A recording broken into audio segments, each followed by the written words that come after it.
Hello and welcome to another video. We're going to continue our discussion about how to record or not record, how to build a functions that is going to be used with us repeatedly, a function that does not exist in Excel. I have done this in the previous video where I created a function by the name dust and volume, and it did take actually two variable, height and radius. Notice they are separated by a comma. This is something we have to really keep in mind.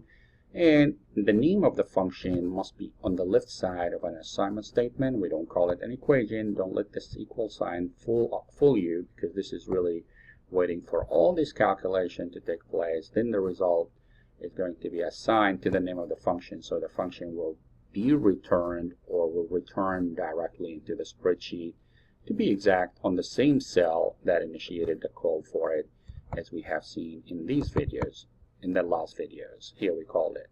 So let's go back and of course click the equal. I don't want to make the same mistake 100 times, like by trying to edit some cell and leave from there. It's not going to get me anywhere. So let's go ahead and build another function. It's called, I'm going to go ahead and make it more meaningful name, so it could be generic for anybody who just initiated the call would be able to really know exactly what it is. So with dust and volume, they didn't know really we were doing an actual cylinder. We only know it among ourselves. But now if I say here volume of sphere, you notice this is going to be very meaningful. And if you know, in the sphere, when it comes to calculating the function of the sphere, I want to remember that it's really 4 divided by 3 multiplied by pi, and that is multiplied by radius raised to the 3rd power. So which one of these, there is only one variable, so which one of these mentioned values is going to be passed to the function? It's going to be the radius, because I could obtain pi somehow. And I'm going to show you how to do it in this video, how to obtain any function that you have used already in Excel directly in this environment, which we call it the VBA, the Visual Basic for Application. Again, we're not really learning the strength of Visual Basic for Application. That would be a whole different class for us, but we are going to really learn how to use some of those functions, so I don't have to really reinvent the wheel. Even when I wanted to get pi, which is, as you have seen, it's going to give you a lot more accuracy or more precision than the 3.14 that most people use. So how are we going to do it? It's similar to the previous one. Once you understand the concept, the application is going to be very repetitive. You know, if you understand, the task will become so easy. So what we understood from the previous video, we understood if you wanted to really return a value from the function, whatever calculation that you wanted to return must be assigned to the name of that function. So the name of this function is going to be volume, as we called it, of, remember I'm using here camel casing, which the capital O, because that's the second word in the name, and I'm capitalizing the S, which is also the 3rd word in the name. You don't want to go really forever naming your variable or function name, maybe up to 31 characters. After that, you really want to tell a story instead of having a variable. So make sure that you don't go really too long, but also you don't want to call them X or Y and Z. So that's going to be assigned to, not equal to, assigned to what? Assigned to 4, sorry, I know it's a very sensitive environment. If I really forgot what I'm doing or I distracted myself, it's going to be really, really out of, there we go, you put that here. So it's going to be 4 divided by 3. Let me go ahead and be more precise. It's hard for me to be precise, but I'll try.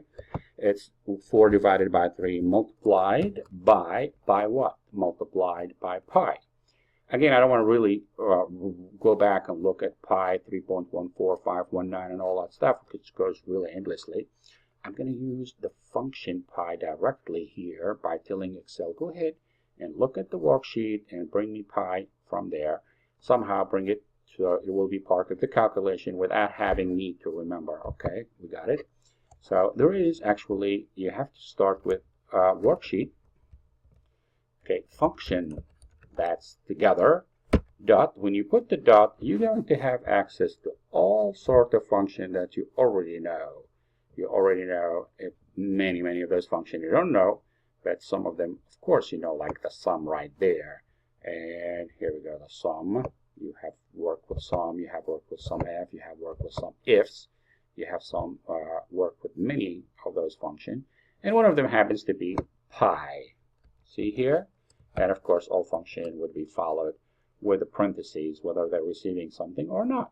So, but in this case, pi is not receiving anything because it's going to return its own value. So pi is a built-in function. Look how great is this, that I'm using it inside a function that I am developing as a user. So why should I actually worry about how pi is going to be picked up? I just call it worksheet function.pi. It's going to replace that by the 3.14 and on and on and on, all these digits that I can remember to the right of the decimal point. Of course, we need to multiply that by the radius, which we are passing to the function raised to the third power, which is exponents, or carried sign to the third power. Way too powerful, way too beautiful. I mean, intellectually, it's very beautiful, because you could see the worksheet. You know, now, if I think about summing three values before I multiply them by something, I could use the sum inside that function that required from me the addition of three values. If I want to find the average of some values indirectly in order to be calculated, I could use them as well.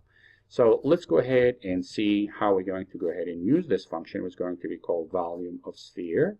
And if I go ahead and just go ahead and say, let's assume based on a previous, here we go, I'm going to go ahead and delete this, okay, and delete all this, here we go, and let's go ahead and call that sphere, and of course here we need to call it the sphere 1, and go ahead and use the fill handle for a quicker fill. Here we go. So this is going to be the volume of the sphere, and we're going to start with just the volumes. That's actually a label. Here we go. We're going to go ahead and call VOL. Immediately start to help us. Here we go, which is going to be only to pass the radius, because any other calculation already built inside the developer, and it's going to return for us the value.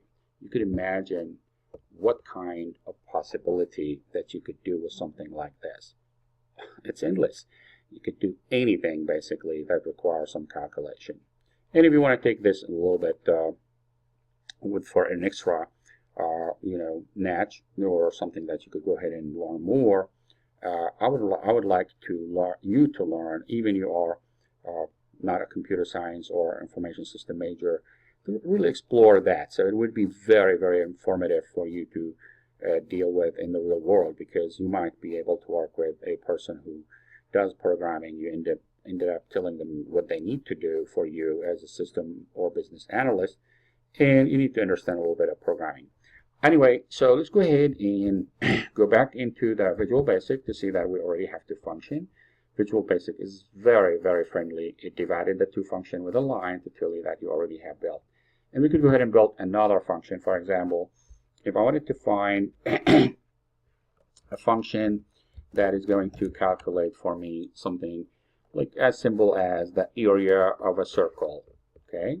The area of a circle. Again, area of a circle. There we go. And I know the area of a circle is going to take all the radius. And here we go. And of course, now you can think about all the business function, the financial function, the accounting function that you have used, and you could go ahead and build them directly here. So in the area of a circle, okay, which is again named very meaningfully, and of course it has to be spelled correctly or nothing going to happen. And it's going to, actually, let me go ahead and make a mistake on purpose. And we're going to go ahead and say, all right, what is this? It's going to be worksheet, okay, function dot pi. We already know it's there, multiplied by the radius, and the radius is going to be raised to the second power. So I think some people think it's already completed, all right, and I go ahead and go to the spreadsheet here, and I'm going to go ahead and use the same radius, assuming this is a circle, And I'm going to go ahead and call area of a circle. It's going to take it here, and I'm going to pass this. Let's see how it's going to react now. And it gave me 0. Why it gave me 0 and I'm expecting really a decent result? Because the name of the function was not violated. I called it a very good name. However, the variable that we decided to use, which is supposed to be the name of the function, on the left side of the assignment statement to where all this calculation will be done, then it will hand it to the name of the function, was not the same name. So let's take a look at it one more time. Of course, let's get out of the editing mode, and we're going to go ahead and see, aha, here we go. This is exactly what I'm trying to tell you. It's not going to